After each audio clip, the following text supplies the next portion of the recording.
আমাশার রোগীদের জন্য আদর্শ হচ্ছে থানকুনি পাতা দিয়ে মাছের ঝোল। এখানে থানকুনি পাতা পাতা দিয়ে মৃগেল মাছের ঝোল বানিয়েছি আমি। তো তার জন্য একটা পেস্ট প্রথমে বানিয়ে নিয়েছি, যার মধ্যে থানকুনি পাতা, আদা, কাঁচা লঙ্কা, একটু রসুন আর টমেটো আর একটু নুনও দিতে পারেন। এগুলো দিয়ে একটা পেস্ট বানিয়ে নিয়েছি। এটা পরে কাজে লাগবে। তারপরে মাছের ঝোল যেভাবে রান্না করে, কড়াই গরম করে তারপরে তেল দিয়ে তেলটা গরম করে মাছগুলো এপিট ওপিট করে ভালো করে ভেজে নিতে হবে। তারপরে সবজিগুলো দিয়ে যে রান্না করব, সবজিগুলো আলু পটল এগুলোকে প্রথমে ভেজে নিতে হবে।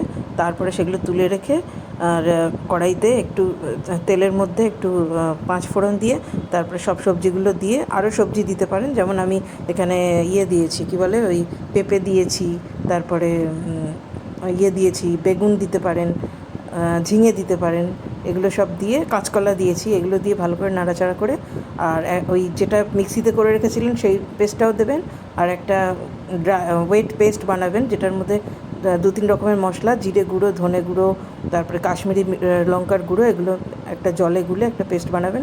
এই সবগুলো দিয়ে অনেকক্ষণ ধরে কষিয়ে কষিয়ে যখন তেল ছেড়ে দেবে তখন জল দিয়ে ঢাকা দিয়ে দেবেন। ব্যাস, মাছের ঝোল রেডি।